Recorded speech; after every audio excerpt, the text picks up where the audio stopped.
वालेकुम। अक्सर हम सुनते हैं कि साहब यूरो कोलैप्स हो जाएगा, शेयर मार्केट गिर जाएगी, शेयर मार्केट उड़ जाएगी, गोल्ड जो है वो 1 लाख का होने वाला है, या स्पेस फ्लाइट जो हैं 2030 तक बिल्कुल लो कॉस्ट में आ जाएंगी, न्यूयॉर्क जाना महंगा होगा, स्पेस में जाना आसान होगा। इस तरह की बातें एक्सपर्ट जो हमें बताते रहते हैं वो बेसिकली वो अपने आप ही प्रेडिक्शन करते रहते हैं। अच्छा, इन इन जो पंडित्स हैं जो प्रेडिक्शन कर रहे हैं, जो अपने आप को बहुत बड़ा एक्सपर्ट मानते हैं, उनकी पोल पट्टी जो है, एक फिलिप टेटलॉक नाम का एक रिसर्च साइंटिस्ट था, उसने कहा मैं एक काम करता हूँ, इनकी सारी प्रेडिक्शंस को स्टडी कर लेता हूँ। तो उसने 28,000 पब्लिकेशंस को और उनके प्रेडिक्शंस को स्टडी किया। तकरीबन 300 जो पंडित होते हैं या अपने आप को सेल्फ अपॉइंटेड प्रोफेशनल जिन्हें कह सकते हैं, तो उसने देखा कि उनकी जो प्रेडिक्शन एक्यूरेसी है वो बिल्कुल नॉर्मली है। जैसे एक सड़क पे चलता हुआ आदमी प्रेडिक्शन कर दे और वो कर दें, बहुत ज़्यादा फ़र्क नहीं आता, जो उसका रिज़ल्ट आता है उसमें तकरीबन बराबर है।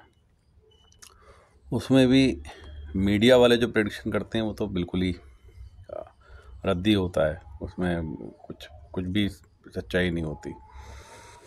और सबसे ही जो बेकार प्रेडिक्शन है वो जो दुनिया ख़त्म करने वाले लोग हैं, जो बताते रहते हैं कि साहब 2012 में दुनिया ख़त्म हो जाएगी, क़यामत आ जाएगी और फलां इकोनॉमी गिरने वाली है। लोगों ने प्रेडिक्शन किया था कि साहब नाइजीरिया जो है कोलैप्स होने वाला है, चाइना कोलैप्स होने वाला है, इंडोनेशिया, साउथ अफ्रीका, बड़े सारे कंट्रीज़ के बारे में सुना, लेकिन आज तक कोई कंट्री जो है इम्प्लोड होके कोलैप्स होके कोई गिरा नहीं अभी तक। तो ये जो प्रेडिक्शंस थे इनके, टेटलॉक साहब ने साबित किया कि ये सब बकवास है। इन लोगों को बेचारों को खुद ही कुछ नहीं पता होता कि क्या होने वाला है, बस ये प्रेडिक्शन करते रहते हैं। अच्छा, अब जो प्रेडिक्शन कर रहे हैं, जो फोरकास्टर हैं, जो अपने आप को एक्सपर्ट कह रहे हैं, वो 2 तरह के होते हैं। ये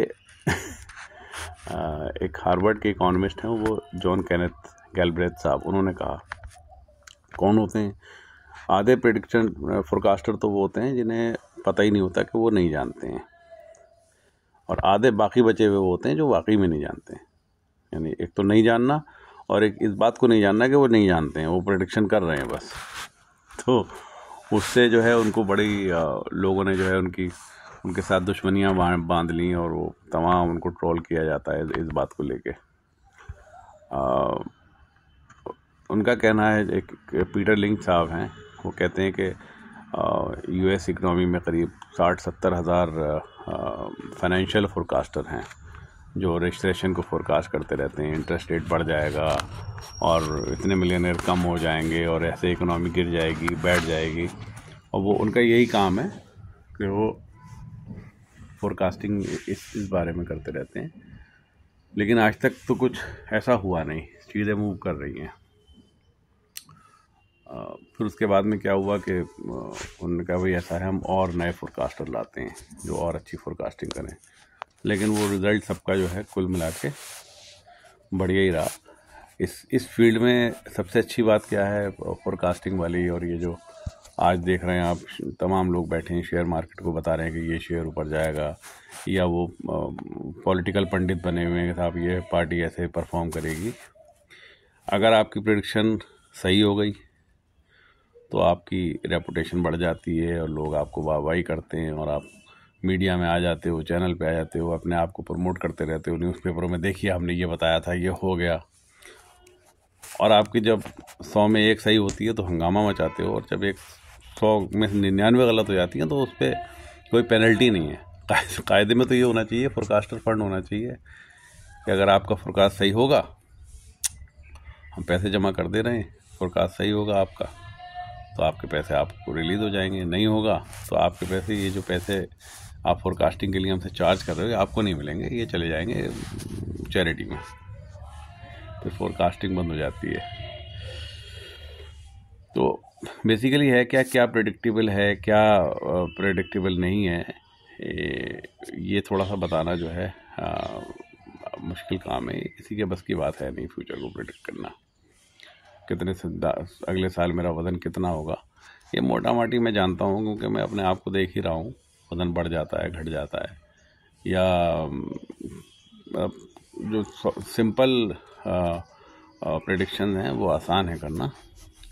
लेकिन साहब ग्लोबल वार्मिंग कितनी बढ़ जाएगी, ऑयल प्राइस क्या होगा, तेल आएगा नहीं आएगा, हम क्या इन्वेंशन करने वाले हैं अगले सालों में। अब ये इन्वेंशन अगर हमें पता हो जाए अगले साल हम क्या करने वाले हैं तो हम कर ही ना लें उस इन्वेंशन को, तो टेक्नोलॉजी को बना ही ना लें। तो ये सारी प्रेडिक्शन जो हैं ये सब तमाम दुनिया में दिखाते रहते हैं, हर वक्त टीवी पे चलता रहता है और लोग उसको मज़े लेके देखते हैं घंटे में चिपक चिपक के, बाद में डिस्कशन भी करते हैं मोहल्लों में।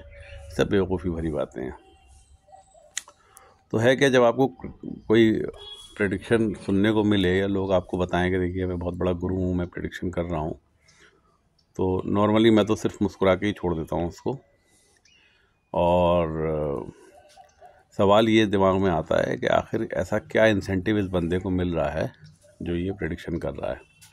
या तो ये एम्प्लॉय है उस कंपनी का, इसकी जॉब चली जाएगी अगर ये प्रेडिक्शन नहीं करेगा, और यही अपने आप को इन्हें सेल्फ अपॉइंटेड गुरु बन के बैठा हुआ है और ये बस मार रहा है तुक्के, जो तुक्के इसके फिट हो जाएंगे, सही बैठ जाएंगे, उन तुक्कों पे इसको जो है रिवॉर्ड मिल जाएगा। तो ये जो बाद वाले होते हैं तुक्के वाले, ये लोग अपने मीडिया अटेंशन पे बहुत ज़्यादा रिलाई करते हैं और इनका जो सक्सेस रेट है वो मीडिया ही उछालती है। एक सही हो गया, बस हो गया सब काम। अभी जैसे एक साहब आए थे IIT बाबा, उन्होंने बता दिया था कि पाकिस्तान जो है किसी भी कंडीशन में इंडिया जीत नहीं सकती। तो इनिशियली लोगों ने समझा कि भाई IIT का बंदा है, वाह क्या प्रेडिक्शन किया है, उसने कह दिया, उस पर चर्चा भी हुई और बाद में जो है वो पाकिस्तान को धूल चटा दी इंडिया ने। अब वो बाबा गायब। शेयर मार्केट को उछालने वाले सारे बैठे हैं, शेयर मार्केट गिर गई, अब 1 साल के बॉटम पे आ गई।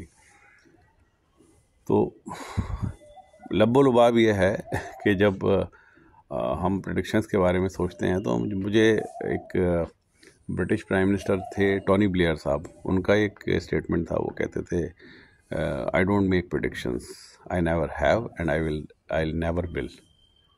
ना प्रेडिक्शन मैं करता हूँ, ना मैंने कभी किया, ना मैं कभी करूँगा।